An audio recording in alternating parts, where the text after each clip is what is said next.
And now, ladies and gentlemen, the So Bros Network proudly brings to you some in-depth movie discussion with our resident film critic, Brandon Vick.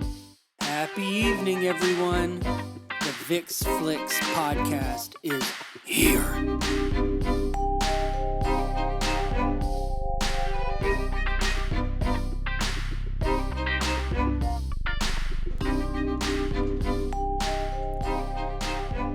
Welcome back for another episode of the Vick's Flicks podcast, powered by Memo's Mexican Kitchen, right here on So Bros Network. Mine's right, ass is tight. It's another month. It's another episode of the Vick's Flicks podcast, and we are going to talk about one of the best to ever do it today. Loaded episode. This is one where we don't have a review lined up. We don't have any sort of list lined up. We've got a name at the top of an agenda. And that name is Michael Keaton. Hell yeah. One of the legends in the game. Should be a fun one today. I am your host for the Vick's Flicks podcast, the EIC at SoBrosNetwork.com, Big Natural Stoney Keeley. You can follow me on Twitter at Stoney Keeley, collectively at SoBros Network on all major social media platforms. Joined, as usual, that other voice you hear. He is our resident film critic. He's a board member of the Music City Film Critics Association, member of the Southeastern Film Critics Association to boot. He is Mr. Big Shot, Brandon Vick. Brandon, fall is in the air. How you feeling today? I can't wait till summer's over and I don't get bug bites and I don't get super sweaty. Yeah. And let me tell you, I was shocked we haven't done anything with Michael Keaton. Yeah, we had to look back through the catalog, and this is one that I feel like he's come up several times, and we've talked about his interesting career arc. We've talked about some of the classics that he's been a part of, not just like the award-winning Jack Frost. Oscar-worthy films that he's done, but some couple of really iconic characters in film history that he has played as well. And so he's bringing them one back this weekend. Beetlejuice Beetlejuice. Really, really interesting case study in the actor's journey, if you will, with Michael Keaton. Yeah. So I don't know. I feel like we ask this question every fall, but maybe people are new to the Vick's Flicks podcast. Are there certain movies I watched during this time? Is that what you're about to ask me? Yeah, your favorite fall movies. Before we get into the Michael Keaton talk. I know I'm not really like you in that. During October I watch scary movies, and during Christmas I watch Christmas movies, and that's really about it. Hang on, I got you. Now I will tell you, like Monster House, the animated movie that if you've listened to before, we both love that movie. I don't have to watch it in October. It's got fall feelings all the way, but it's great during October. I don't know why, but I associate You've Got Mail with fall. That's a good one. Yeah. But I know it spans more than that. Mm-hmm. I feel like there's like a Nancy... Well, no.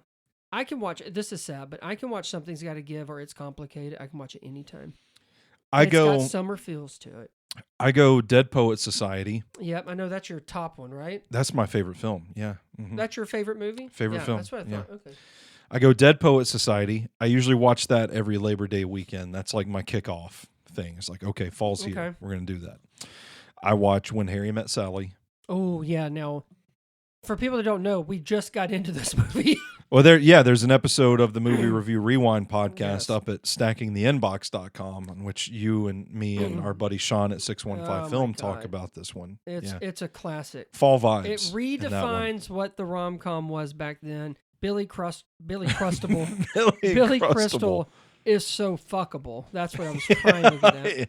Cheeked up in that film. Meg Ryan, no wonder she became America's sweetheart. Yeah. But yes, that's a good one. That would be a new one because I could watch that one. Yeah. And even that one spans, it's kind of like You've Got Mail. I think it starts in a season and goes through years. Yeah. But yeah, I like that one. I like The Departed this time of year too. And I think that's just because it came out in the fall. So I think it came out in October. It came out in October, and I saw it, I think, 2 times in theaters. I feel like any movie where I remember people either wearing jackets or sweaters, I just assume like, I bet you.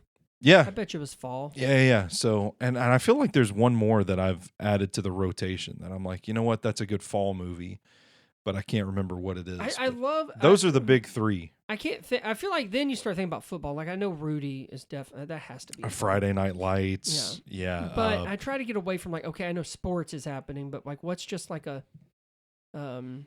I bet you that Richard Gere, Winona Ryder movie, Autumn in New York's great if you watch during the fall. Maybe, yeah. Sure. Let's see. I'm pulling it up. No, that's actually it. Before then, I get into the scary horror and Halloween winter movies with Hateful Eight. I think Knives Out is probably a pretty good fall movie too. Yeah, Knives Out. Yeah, that's a good one. Yeah. So I don't know. I'm kind of happy that we're getting a little bit of relief. It's not like full on fall yet. No, we're not here there. in Nashville, but it's getting pretty close to it. I love it. I was just talking about it in the middle of like last month where I'm like, I'm over it. Because of my day job, I got to fly out to Minneapolis for a day, and it was 72. That was the high.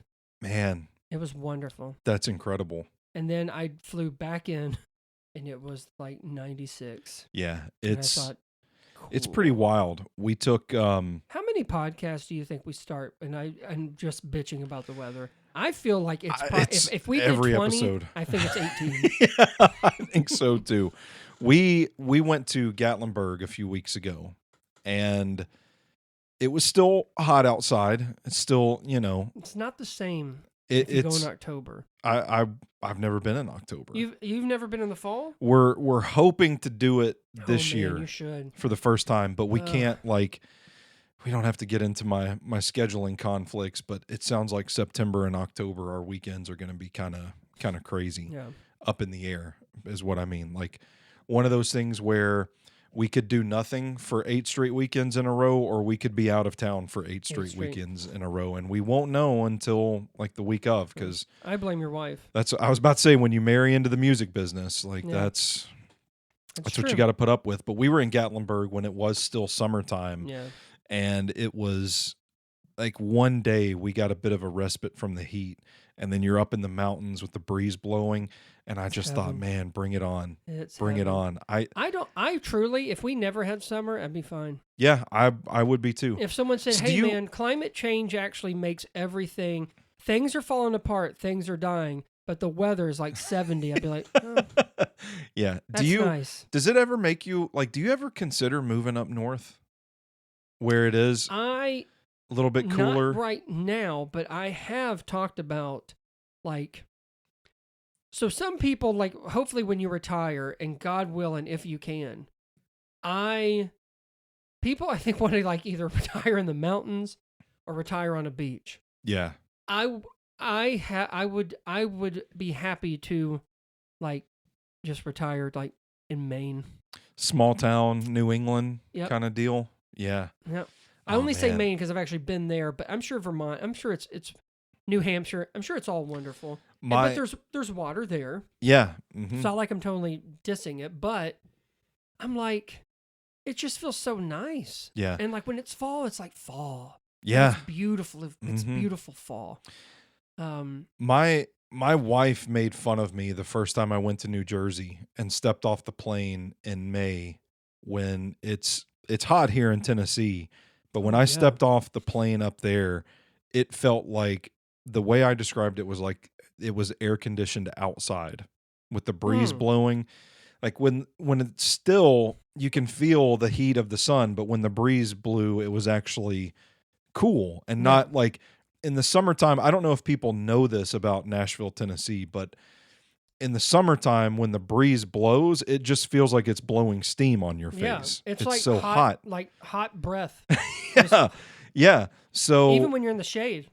To step into that, I told her, I'm like, I can actually breathe up here. Yeah. Like, this is nice. Yeah. And she kind of laughed at me like, no, this gross polluted air in Newark, New Jersey. Yeah. I'm like, no, but this feels awesome. Yeah. But do you not feel that breeze? It gets hot up there, and I have been up there for days in the midsummer when it has been a little humid. Yeah.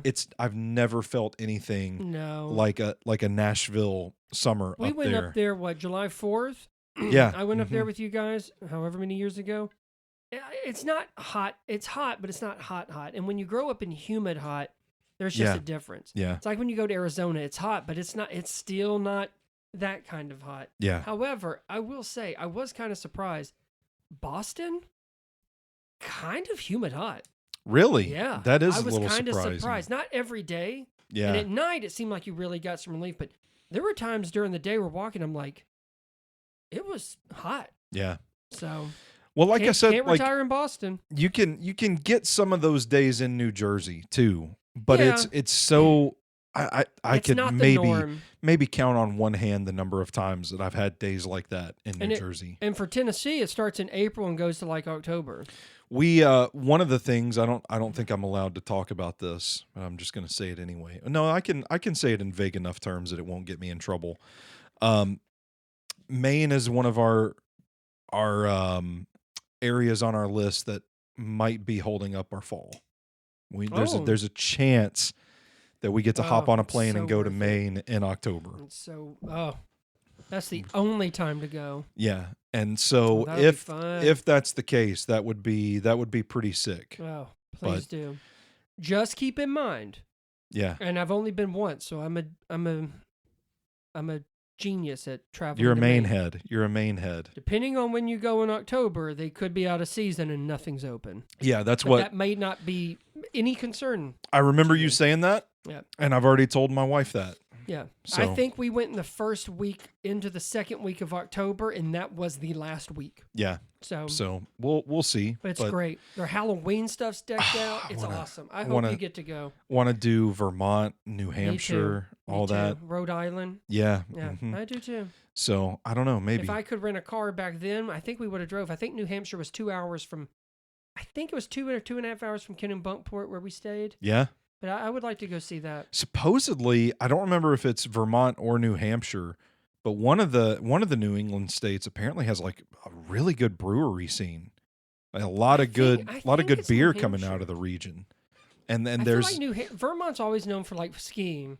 Yeah. I think New Hampshire might be that. But I remember one of my colleagues in the sports media world talking about how there's like he made a vacation out of a whole tour. Like that would be the breweries like a 5-day you go to a different brewery every day, and a little road trip out of it. Hopped off a plane, rented a car, made the drive, did the loop, and said it was one of the best vacations he's ever had. And obviously, like he waited till the fall to do it. So it's like. Man, that sounds pretty nice. So I hope you guys get to go. So regardless of where you're taking in the Vicks Flicks podcast, we hope that you're getting to enjoy the season as well. And I implore you to watch Dead Poet Society this time of year. My kid was wearing Halloween pajamas last month. My sister-in-law wears Halloween shit all year. I was at my second cousin's graduation party a month ago. And my cousin was talking about putting their Halloween decorations up the next day. So it would have been would have still been in August? August 10th. That's too August 10th, they were going to start working on their Halloween stuff. September, get away with it. After Labor Day, just go ahead. Which we just passed it. So you are free to put up your Halloween decorations. Put up your Halloween decorations. That's right. Yeah. Also, what you're free to do is go to Memo's Mexican Kitchen out in Mount Juliet, Tennessee. Brandon, do you want to share what you like about Memo's? Have you ever been out there? I have. Because we've sent your wife there. I know your wife and her sister. Loved it. Yep, they had a little girls thing out there. Yeah, my wife met them out there. I think there were some margaritas involved, which as there should be. Katie out there always makes them up good. She makes me some gin and tonics too. I say this all the time, but I think I'm the only person that goes to a Mexican restaurant and gets a gin and tonic. But she does they're good. Like seasonal cocktails, seasonal gin and tonics, like every season. I'm sure I don't know what the special is for fall, but I'm sure she's cooked up something festive and good, but I don't know. Do you have a favorite menu item? What did you try when you went there? Well, listen, I'm a simple man. You're a picky eater. I do soft tacos. Oh, that's what my wife gets. A la carte. The street tacos, the little ones. That's those. Yeah. And but they are delicious. And you know what? Even with the toppings and stuff, not that it's covered, I don't take any of them off. Good for you. With it now. You've grown. But when they say, "Oh, you know what? Rice and beans come with it," I'm like, nope. I will say, put that on a separate plate. I think Mimo's is the one place that my wife will like clean the plate of the rice. Yeah. No, it has nothing to do with them. It has everything to do that I used to eat rice as a kid. Yeah. And as I've grown, I don't enjoy it, and I definitely don't like the beans that look like it's just mud. They look like. I don't want it. Yeah, you're doing a great job. By the way, no, listen, those come on everybody's side and every Mexican place, and that's nothing special. Yeah. But the main course is what's special. At Mimo's. Yeah, they had a street corn special not too long ago, and I always tell people like, you got to stop by, at least go check out the sign in front of the restaurant every week, because the weekly specials are as much of a part of the fun as anything else. But they do like the street corn. Sometimes it was on special. That was good. I know the quesadilla that I talk about all the time. That started as a special. That's my go-to. Okay, yeah. I say, because you do mention that a lot, so I figure that must be. I mean, close to the heart. I had it when it was on special, and I ate the one meal, and I went back 2 more times in the same week to eat the same dish, because I thought when it's on special, it's going to be gone. Oh, and you I don't know to get your fill before it's exactly. They say goodbye. Yeah, I didn't know when it was coming back. It's like the McRib. It's like the McRib. Yeah. And then they redid the menu a little while ago, a couple of years ago, and they made quesadilla a staple, so you can go get it anytime. And I was like, hell yeah. And then they started throwing variations of it on the menu. Like you can get birria nachos. You can get a bowl of birria where they make it like the birria in soup form. So it's like a beef soup with like pinto beans and onions in it. And I'm sorry, you lost. I was about to say, a lot of stuff that you're going to love. Pinto beans. Yeah. And then you said onion. But the nachos, I bet, is awesome. Nachos are good. That sounds good. Yeah. Anything you put. We used to make nachos at home. Yeah. Just to. First of all, it's easy, and I'm sure theirs is way better than what we put on ours, because ours was very plain. My wife would get mad about it, but yeah, that sounds good. So yeah, go see our friends and their guac. Oh, their guac is the best. I love it. I remember having. That's like a go-to as well. Any place we go to, we have to try their guac. Yeah, and theirs was really good. I remember I had to take my underwear and put it on the window and let it dry out on the way home. That'll happen. Yeah. That'll happen. Yeah. And if that's not a plug, I don't know what is. Well worth the short drive out to Mount Juliet. They're just a mile north of I-40 off the Mount Juliet exit. Check out their check out their menu. Check out that memo. That's the Oktoberfest talking as I'm trying to get through the ad read here. Go check out their menu at mimosmexicankitchen.com. Follow them on Instagram at Mimos Mexican Kitchen. Let them know that the Sobros Network sent you whenever you go in. Happy to be working with them. Longtime friends of the Sobros family, and always do what we can to support them. Check them out. About to puke on the mic. Okay, no, we're good. We're good. We made it. Michael Keaton. I hope Michael Keaton doesn't listen to this. Something tells me we're clear.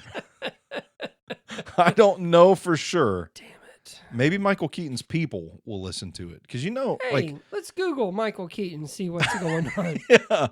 Yeah. I mean, people do that. I don't think Michael Keaton's people do that. Yeah. But we're 25 minutes in, and they love Mexican food in Maine. Yeah, they're talking about taking a trip to Maine and watching Dead Poets Society on the podcast about Michael Keaton. Yeah. But we did talk about Beetlejuice Beetlejuice. I mentioned That's true. it. So coming out this weekend. Yep. Kind of. I don't know how you felt when the news broke that there would be another Beetlejuice film, but I had to fight the urge to say, another IP money grab. Yeah. But seeing the trailer, I'm kind of in. What are your feelings on Beetlejuice Beetlejuice before we get started? I did not think they would ever touch it. I thought Beetlejuice was going to be it. Yeah. And then I knew there was always discussions. I think mainly it comes from Keaton and Tim Burton, which they've worked with each other at least 4 times. I was about to say quite a bit. But I'm like you. Like, first I started hearing about, like, Michael Keaton was talking about, like, how much fun it was to be on set, and that one of the first things that him and Burton agreed to is that there would be hardly any CGI, that everything would be like if they were making it back in the 80s.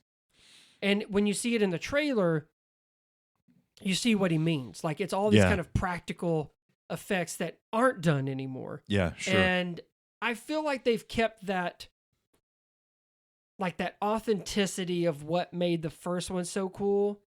In this day and age, I feel like they have, as best they could, have held on to that. Yeah. And are staying true to what they did, decades ago. Mm-hmm.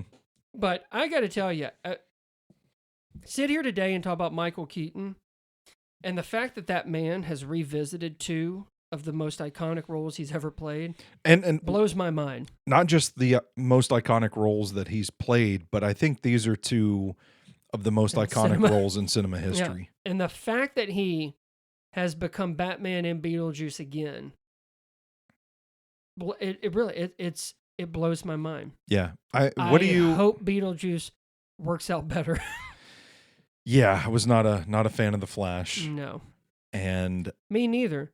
But there's a great podcast of Sean and I duking it out. We can't bring up The Flash without dunking on Sean for some reason. That's because he likes it. And thought the visual effects were on purpose, and that's ridiculous. Yeah.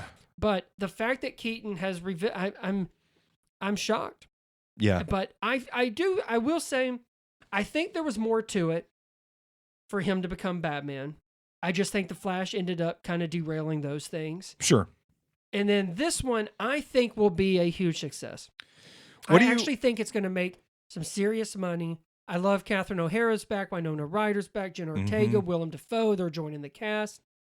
Justin Theroux is in there as well. I love Justin Theroux.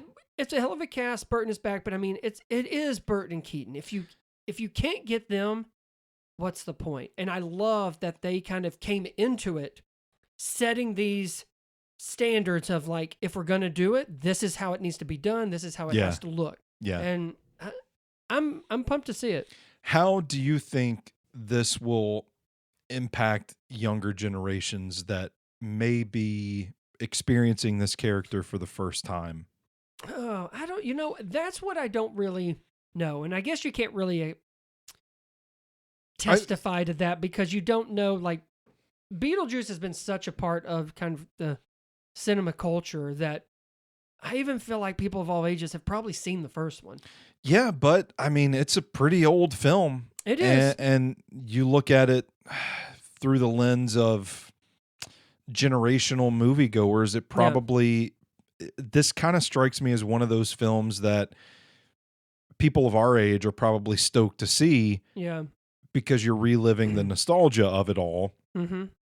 But there probably is something there to introduce to the younger generations in hopes that they latch onto it. To your point, though, I at least in our household, Beetlejuice is a regular watch every spooky season. Every Halloween. Yeah, my family, the whole family. It's in the rotation, and you figure, well, if people are like us, then there probably are a lot of kids out there that have already seen the movie. I was gonna say, I guess it would be tough to have not seen or known what this character is. Yeah. Even if you are in your teens and 20s. Well, I mean, you think of the cultural impact of it with the cartoons and the they action merch figures. Go in certain stores and they got Beetlejuice stuff. It plays on TV. Yeah, I mean, especially during October. A couple of years ago, we went to a Beetlejuice themed pop-up bar here in Nashville. Right. So there's a cultural impact there. I don't think they'll have a problem. And honestly, if it does, I hope it introduces people. That way they can go see. They can go watch the original Yeah. And see how far it comes along. But I love what they're doing, and Michael Keaton just seems like he hasn't lost a step. Mm-hmm. I mean, he's only played this guy once, but he looks like he's into it. Which for him, I mean, I don't know. I can't speak much about Burton, but I do feel like with Michael Keaton, not everything is just about putting on the outfit for money. Yeah. It has to be worth it somehow. That's why I feel like even as Batman, there had to be something more than just doing that Flash thing. So I blame Keaton for nothing. Well, let's talk about the man himself. Yeah. When I say Michael Keaton, what's the first thing that comes to mind? I Am Batman. Yeah. And he was my first Batman. He was the first Batman I had sex with. Is what I meant to say. He stars, which if you don't know, I'm a huge, huge fan of the one and only Jack Nicholson. So the fact that both of those starred in the 89 Batman. Quite the duo. Yeah, so I want to say that was my introduction. And I definitely know I didn't appreciate Michael Keaton because I didn't know what he had done before, and I kind of didn't really know his stature as far as in film. But it's also funny to read where like people were upset about his casting because he was mainly a comedy guy. Yeah. So, but yeah, I think of Batman, then I think of Beetlejuice.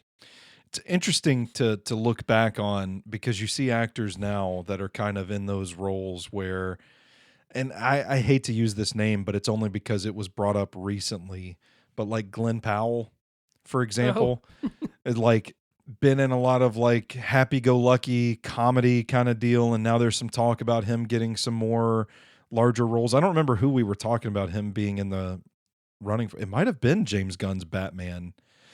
But no, I'm sure he was, or Superman. But it's funny to look at that and think like at one point in time that was Michael fucking Keaton. Yeah, Michael fucking Keaton was that guy. So it just goes to show, like you never know where the talent is going to come from, when it's going to blossom, and you know the far corners of the earth that you're going to pull a generational talent from. It's kind of crazy. And I do think, and I don't want to compare too much, but I do think like just the Batman casting and then like people talking shit about it, we experienced it in a different way, I think, when Robert Pattinson was cast as the Batman. Yes, that's a great point. Yeah, so I kind of get how it probably was, where they probably imagined someone like, I don't know, who was popular in the late 80s? Sylvester Stallone or Arnold. Burt Reynolds still kicking? Burt Reynolds is Batman. I just feel like I can imagine people being like, you know, why would you cast this guy? Because I mean, he's not muscular, comedy guy. He's got a sweet ass perm though. Yeah, he did back in the 80s. Yeah, he did. So, but yeah, I mean, but it's funny because I think of it, and he's my favorite Batman. Admittedly, it's because he was the first one I saw on screen, and it was awesome. And then he came back. I remember how much of a big deal it was. He did not come back for the third one. Yeah, yeah. And then he said he read the script and didn't like it. And then I realized, and I don't mind Batman Forever, but I see why when Tim Burton doesn't do it, Michael Keaton thought, yeah, I won't do it either. Yeah. Because if anybody knows, after Batman Returns, those movies take a real turn. Isn't there, this is like an urban legend, we're traveling into he said, she said territory. Oh, okay. Is there not a script somewhere for a third Tim Burton Batman film?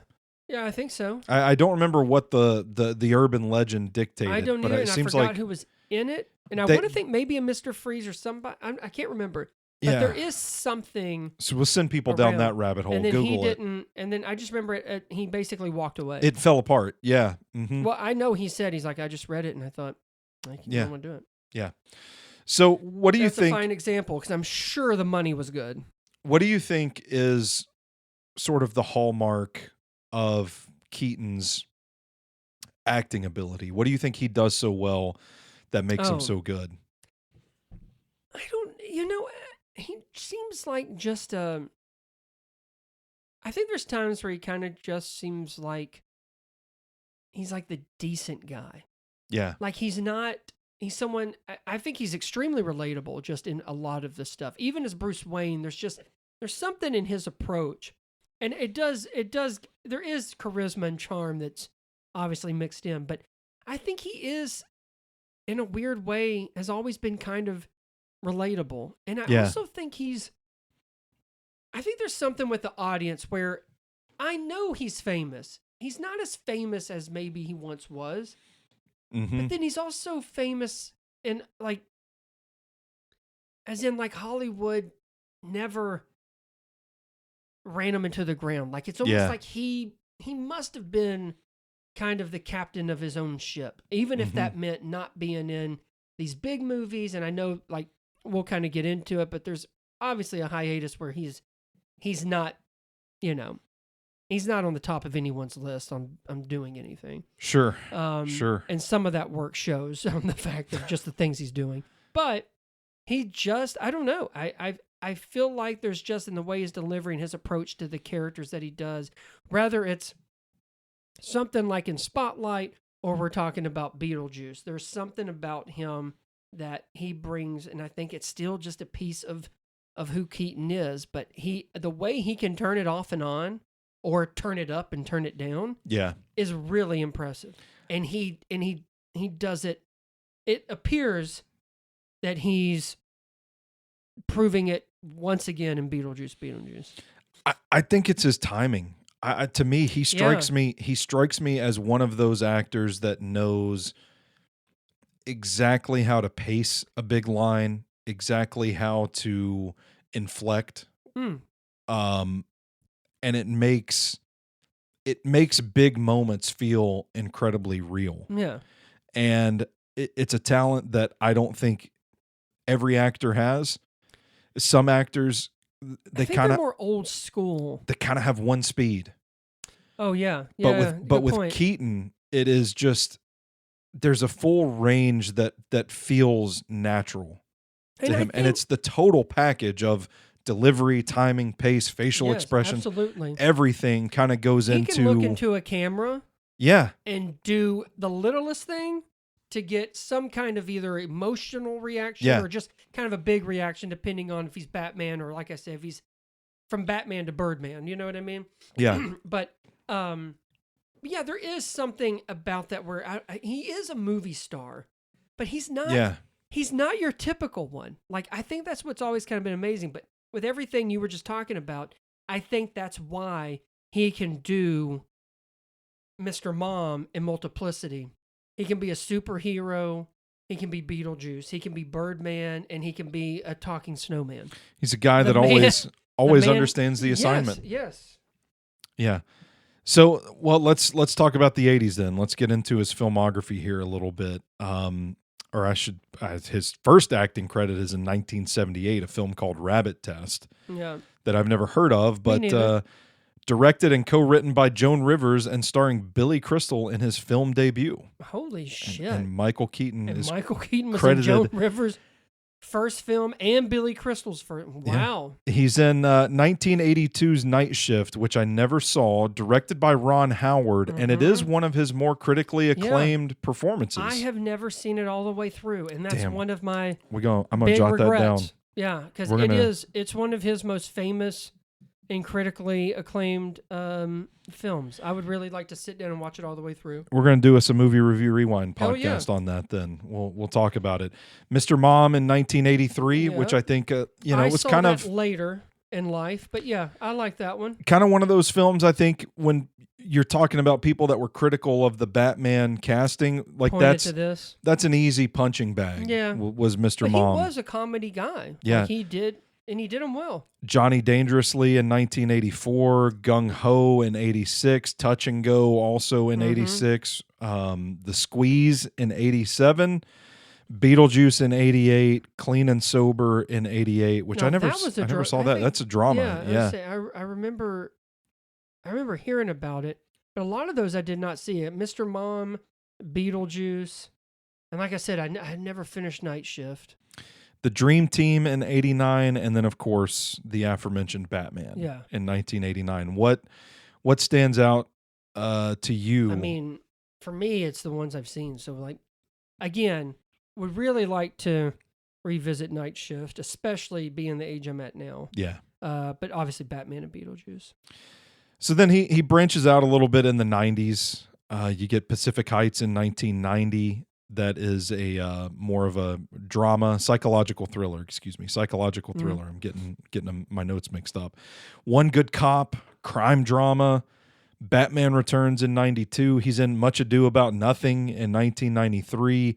A film called My Life with Nicole Kidman in 93. The Paper and Speechless in 94. Multiplicity in 96. And then Inventing the Abbots in 97, which has Joaquin Phoenix and Billy Crudup in it. Jennifer Connelly. I remember that one. I don't even know if I watched it all the way through, but I'll be honest, I had no idea Michael Keaton was in it. Yeah. Oh, he's uncredited. He's the narrator. My bad. I shouldn't have read that one. Oh, okay. Jackie Brown in 97. Yeah. That's a good flick. That's a good one. Desperate Measures in 98, along with Out of Sight, and of course the legendary Jack Frost. Hell yeah. 99, he's in a film called Body Shots. Yeah, I don't remember that one. Don't remember that one either. Oh, I'm getting executive producer only. Oh. Okay. So that slate of films in the 90s. What do you think about this run? That I don't. What he turns the success of Beetlejuice and Batman into? I mean, it's not great. I mean, there's some of those I had not seen. Yeah. But I will say, Multiplicity is fun, and it really goes back to his comedy roots. Yeah, for sure. Mm-hmm. I remember My Life. I remember being very sad because I'm pretty sure he's dying. Yeah. And then him and Tarantino, I like that. Yeah. My father-in-law's favorite Tarantino film is Jackie Brown. Really? Yeah. Which is, I know, it's surprising. That's a surprise, yeah. I love Jackie Brown. I do too, but of everything, I mean, and I like that he's the same character in Out of Sight. Yeah. Which is Soderbergh's with Clooney. Yeah. So I really like, I mean, listen, he can only help a film, even though these are obviously supporting characters, but he's working with some obviously very, very exciting directors. And then Jack Frost is cute. I mean, I can't really hate on it. I mean, it is pretty I've never seen it. But I mean, again, it's about a boy and his dad. He's always on the road, musician. I mean, it's sweet. And yeah, again, only Christmas time kind of stuff. And it's very cheesy. Desperate Measures, I remember thinking back then it was cool because Michael Keaton was a villain. Andy Garcia, Marcia Gay Harden, Brian Cox. And he was the one thing I remember is they think he's in, they end up capturing him somehow, and he's in handcuffs. And I remember the scene where he breaks his thumbs to get the handcuffs off of him. Yeah. And I thought, my God, you sick bastard. But, you're kind of familiar with either comedy or superhero thing, and even Beetlejuice, I don't really consider a villain. This is kind of his first straightforward villainous role. And I mean, again, it's pretty forgettable. And I have a feeling if I watch it today, I'm sure it's not that cool, as I've learned through Movie Review Rewind. His role in Much Ado About Nothing, he plays Dogberry. And that's another one that pops up on a lot of critics' lists if you look at his higher rated films that he's been a part of. But I've never seen that one. Did you catch it? Did you go back and see it? No. We might need to add that one to the list as well. But a lot of those titles I just had never even heard of. Yeah. Even as a Keaton fan, I'm not gung-ho, speechless. I'm not too familiar with those. So even back then in the 90s, after the success, the acclaim of Beetlejuice and Batman, he's still sprinkling in a stinker here and there. 92 was Batman Returns, right? Yeah. Yeah. Mm-hmm. Yeah. So it seems like the 90s, I would say, is probably when it starts, it's almost like he hit these iconic characters and then came down and kind of flew, well, probably more than under the radar. Because a lot of these look like it was either but I mean, creatively, I mean, he's Soderbergh and Tarantino. I mean, that's nice. Yeah. But there's a lot of stuff where he's not headlining anymore. So, yeah, the 2000s, I'll be honest with you, Brandon. I think he took a step away from Hollywood. I don't remember a lot of these films that I We've got A Shot at Glory in 2002. I don't know that one. Quicksand and First Daughter in 2004. I remember those. I don't think they're very good, but I know Quicksand was Michael. Was it him and Michael Caine? Quicksand, yeah, him and Michael Caine. But British, French, German co-produced crime thriller. Yeah, I don't remember those being quite direct-to-video. Impressionable. Yeah. I do remember. First Daughter's Katie Holmes. Yep. Mm-hmm. I remember that. I just don't think it was very good. But we're also getting to a point where, like, there's a point where you're like, oh, is that the Michael Keaton from... Yeah, is that the guy? Is that Beetlejuice? Yeah, that's, I think we're... Yeah. 2005, he does White Noise. I do remember that one. I do remember that, and it's a pretty lame horror movie. He's in Herbie Fully Loaded. With Lindsay Lohan. I do remember that. In 2006, he's in a comedy drama titled Game 6 that also has Robert Downey Jr., Catherine O'Hara in that as well. Oh, okay. Never heard of it. That doesn't sound familiar. He's the voice of Chick Hicks in Cars. Yep, I do know that. He's in a movie called The Last Time in 2006, of which he's also an executive producer. In 2009, he directs The Married Gentleman, of which he's in as well, in a film called Postgrad. Man, I don't know. Cars. That's Cars. That's all I got for the 2000s. I never saw The Married Gentleman. I know that was his directorial debut because he just did one called Knox Goes Away this year. Yeah, Cars. Yeah, that's tough. Hey, but don't worry, shit's about to pick up. So in 2010, he's the voice of Ken in Toy Story 3. Hell yeah! But it's also the year that The Other Guys comes out, and for me personally, that was the film that made me say, "Oh yeah, Michael Keaton. I forgot about him." So I don't. That's true for a lot of people. I don't know if you would call that his comeback, but I think put him back in the periphery at least. Yeah, I think he's at least back in the game. Yeah.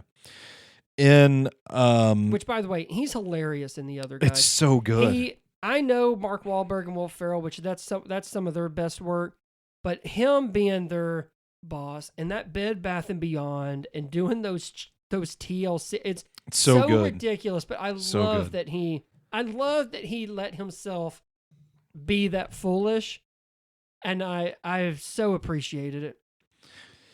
In 2013, he's in a film called Blindsided, of which he's also an executive producer.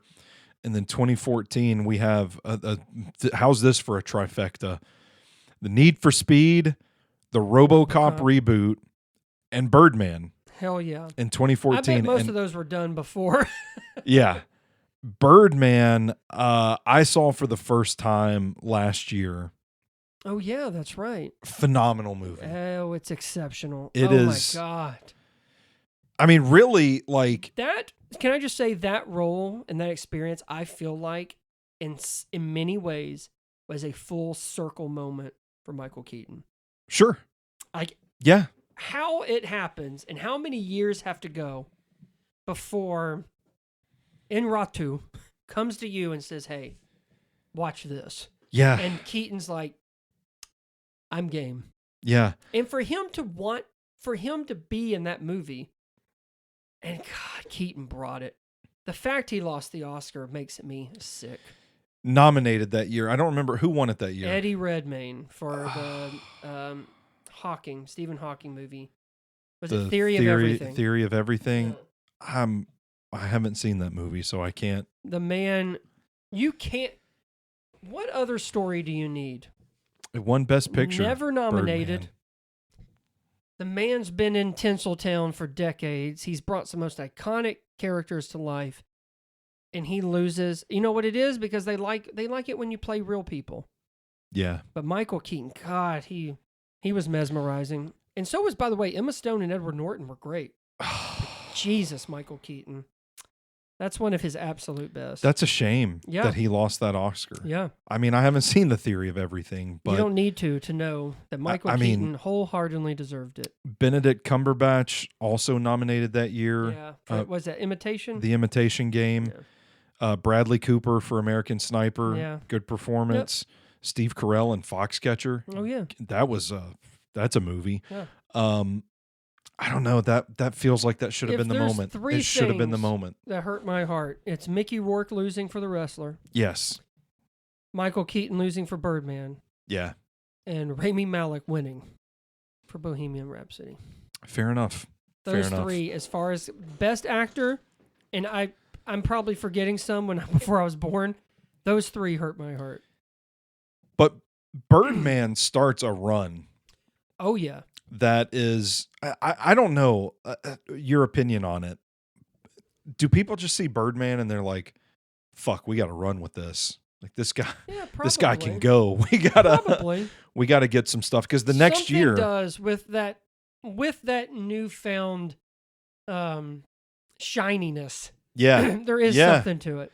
Because the following year, I mean, he's a voice in the Minions movie. That's fine. He loves animated movies. But to follow up in a 3-year span, 2014, 15, and 2016, he goes Birdman, Spotlight, The Founder. Mm-hmm. That's a fucking run. I love The Founder too. That's a good one. Yeah. Spotlight is one of the best journalist movies. Oh, it's so ever good. Done. But you just watched it. I just watched it for this podcast because it's one of the amazing ones that anytime you Google Michael Keaton best movies, and that one best picture, it's always popping up. And I thought that's the one. If I don't get to see anything else, I'll put Night Shift and Much Ado About Nothing to the side to watch Spotlight. Yeah, and I'm so glad I did. 5 out of 5. And there was something about where like Michael Keaton was the first actor to be in, I think, was it back to back Best Picture winners with Birdman and Spotlight? But then, or maybe then it ended up being about nominations because I think Trial of the Chicago 7 was nominated. 2020. And there was something where like he was included, if not winning, like a part of the Best Picture. Yeah. I thought, good for you. So in 2017, he's in Spider-Man Homecoming, plays one of the best villains that the Marvel Cinematic Universe has ever fielded. Totally agree. He's also in American Assassin, which I didn't hate. I didn't hate either. And I really enjoyed his role. Yeah. Put it that way. In 2019, he's in the Dumbo remake with Tim Burton. Never saw that. That was a bummer. 2020, he's in a film called Worth, reuniting with Stanley Tucci after Spotlight. I never caught that one. That one wasn't too bad. That was good. I thought he was phenomenal in the Trial of the Chicago 7. I loved his part. I liked the film, but it was nice to see him. Yeah. He's in a film called The Protege in 2021. An old action movie. That's not bad. I do have a review of that on Vick's Flicks Podcast. But him and Samuel L. Jackson. Oh, gosh. What's the lead actress's name? Something. Maggie Q. Maggie Q. That's it. Yeah. Yep. Again, it's harmless. And I think it's kind of more of him like having fun. He pops up in 2022's Morbius as Vulture. Yeah. And then in 2023, we have the Bruce Wayne revival in The Flash. And he also directs a film called Knox Goes Away. Yeah. And Brandon, that gets us to Beetlejuice. So we've just crammed in that entire filmography in there. Well, the man did take long breaks. Yeah. But I just love how it's like comedy, Batman, Beetlejuice, and then for many, I would say, then it's not till Birdman. Yeah. People are like, oh, yeah. Again, I don't want to gloss over that the man did a Tarantino movie and a Soderbergh movie that were both great, and he's great in them. Yeah. But overall, I mean, Birdman definitely brought him to the dance again. Like a fine wine. Yeah. Only gets better with age. And I like kind of what he's doing. Like he's older now. He's taking more risks. Also, I'm pretty sure he won everything imaginable in TV for Dope Sick. Dope Sick was awesome too. I have not seen it. But he won everything. That's one. I want to watch. You got to catch that one. Because that's Hulu, I think. Yeah. But I mean, I'm pretty sure he at least won an Emmy, Golden Globe, and everything for that. So let me ask you this then. Is he supporting actor in Spotlight? Or would he be the main guy? I feel like he's more of the lead than the others, but the screen time, it's probably pretty even. So the field for Best Actor that year, Leonardo DiCaprio wins. For The Revenant. Mm-hmm. Bryan Cranston as Dalton Trumbo. Mm-hmm. I love Trumbo. Matt Damon in The Martian, Michael Fassbender and Steve Jobs, and Eddie Redmayne again in The Danish Girl. Mm-hmm. Michael Keaton cracked that list for you? And if so, who are you taking out? Fuck Eddie Redmayne. Fucking Eddie Redmayne. What? How did Ready Eddie Redmayne? How did he become a thing? I don't know. I mean, he's great in The Theory of Everything, but I feel like he was kind of one that was kind of in this role. I mean, I think he got a lot of attention for The Les Mis with Hugh Jackman in it. Yeah, he's an up-and-comer. Yeah. Academy loves him a good up-and-comer to keep in the field. I don't know. I do kind of feel like it's that playing that real person kind of thing. I mean, I like Eddie Redmayne. And by the way, he is good in The Danish Girl, but I don't feel like that is a Academy worthy when you have something like Spotlight, which, by the way, Spotlight ended up winning Best Picture. Yeah. I don't know. I think I will say this. I have at least seen Bryan Cranston as Trumbo, and I've seen DiCaprio as the Revenant. And I think I would put Michael Keaton in Spotlight up there with DiCaprio, who won the award. Yeah. I mean, as far as performances go, it kind of seems... Some would say DiCaprio's was more of a career Oscar. Sure. Because the man should have won for Wolf of Wall Street. Could Keaton not get one of those too? Exactly. For Birdman. That's my point. Yeah. So I think it's kind of a crock. I could kind of see where, like, I think The Hope was The Founder would kind of be that movie. I see why it probably didn't crack it, but Spotlight, it's just so well done. But maybe that was the argument. And maybe he wasn't campaigned as Best Actor. Yeah, fair enough. It's possible they could have done that. I put no blame on Michael Keaton. So the following year, which would have been The Founder, Casey Affleck wins Best Actor, Manchester by the Sea. Yeah. The rest of the field is Andrew Garfield from Hacksaw Ridge. Okay. Ryan Gosling from La La Land. Okay. Viggo Mortensen from Captain Fantastic. Okay. And Denzel Washington in Fences. Do you slot Keaton in there for The Founder?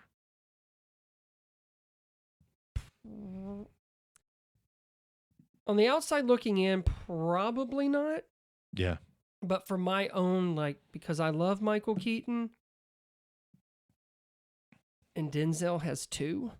I mean, I can't take out Viggo. God bless him. We're playing semantics now. I mean, Casey Affleck would still win. I never saw Manchester by the Sea, but I know that's one of the few Oscar wins that I can remember, at least of the last like decade or so, where everybody, like, it happened and everybody was like, yeah, no, that's cool. Yeah. That's yeah, good with that. Yeah. It's great. I almost watched it the other night. Yeah. That's a winter movie? Yeah. Okay. Gotcha. Well, that's the end of the Michael Keaton filmography. Which, can I ask you this? Okay, well, ask me. Ask away. Is it because the man has just done some of the most iconic things in cinema? You think his filmography, I'm not saying it's not impressive, but you think there was more in there, but there's a huge gap. There is. Yeah. And I do think part of it is, I think he did, I don't know, I think he stepped away. Like, I really think he was kind of like, I don't want to do this, don't want to do that. I do think it maybe involved family, which I would probably even respect more. But man, I'm so happy to see him kind of get his due with this kind of new generation. And, you know, superhero movies are very different from when he got in the game. And I honestly, as much shit as I give The Flash, I wish it would have done something where Keaton could have really explored maybe the old man Batman. Yeah. But I tell you what, that man, after Beetlejuice and Batman, and then to come back swinging with stuff with Birdman and Spotlight and The Founder, and still, like, I loved him as Ken. I loved him in Cars. He was the kind of the bad guy in Cars. He's a legend for a lot. For if people didn't think it was before and it thought everything burned out by the late 90s, I was really happy to see this resurgence. Yeah. So it begs the question, as we often do here on the Vix Flicks podcast, we conclude our conversation here. What's your Michael Keaton Mount Rushmore? I would go with Batman, Beetlejuice, Birdman, and the last one is kind of tough, but only because there are things where I really enjoyed him as Vulture. I really thought he was cool. Good. Yeah. But with us talking about it and everything, it would be kind of foolish not to. His performance and the film, I feel like Spotlight deserves to be on that. On the Rushmore. We have 3 of the same 4, but I'm going to take Batman out. And this might be a controversial opinion, but I think he's my 3rd favorite Batman. 3rd? Behind Christian Bale and behind Robert Pattinson. I do love, but here's the thing. Was Michael Keaton the first Batman you saw? Yes. Okay. All right. Yeah. And I'm going to put The Founder in because I loved that movie. I just flipped it on one day by chance and ended up just completely enthralled by his performance in it. I was kind of battling with that one too. But I would give honorable mentions to Jackie Brown, The Trial of the Chicago 7, and the other guys. I was going to say, if I did more of the supporting, the other guys and Jackie Brown would definitely be up there. But it's almost safe to say Batman and Beetlejuice, but I mean, that's my guy. And then Birdman and Spotlight. But I don't blame, The Founder could be up there. You could really put Spider-Man Homecoming because that was a big deal. It was. That was Spider-Man coming in, so who do you get? Mm-hmm. Which is weird on the stories I heard where John Leguizamo was basically going to be it. Michael Keaton had already turned it down, and then he came back, so they basically took it from Leguizamo and gave it back to Keaton. That's crazy. But can't imagine. I also would do the same thing. I'm kind of here for a John Leguizamo run. I'm not gonna lie. Yeah, I put him in that category of guys like we're trying. It feels like we're trying to make the Josh Hartnett return run happen. Yeah, and it's not quite going the way it's gone for Brendan Fraser and Colin Farrell and some of those guys. But I want a good John Leguizamo run. I know sounds. It's never too late. I know that sounds crazy, but no. He's been doing stuff. I mean, he has been doing stuff. Yes, I don't think whether it's caught on and gotten people's mainstream attention. But don't think he's going to win an Oscar for Violent Night. But, no. But he was good. It was fun. It was fun. Yeah. Just completely steamrolled our Michael Keaton conversation with John Leguizamo talk. Well, I brought it up, but I will say he was cool. He is one of the best MCU villains, and I mean probably top 3. So kidding around. Go see Beetlejuice. Yeah, it's a fun return to an iconic character in cinema history. Brandon, you got any parting thoughts before we get out of here? I'm glad we did this. Yeah, I am really you glad. And me both. He is a legend on many levels, and the man could have done Beetlejuice and Batman, and that could have been probably a hell of a career. So the fact that he's going and challenging himself, he's directing, he's producing, but I'm excited. This is not how I thought I would feel here as we're approaching opening weekend on a Beetlejuice sequel, but I'm ready. He's at Sir Brandon V on Twitter. Right. I'm at Stoney Keeley, collectively at Sobros Network. Go eat at Memo's Mexican Kitchen out in Mount Juliet, Tennessee, and rate, review, and subscribe to the Vix Flicks podcast. Wherever you take in your podcast, we are out there in these internet streets, and we ain't too hard to find. Until next month, you stay classy, moviegoers.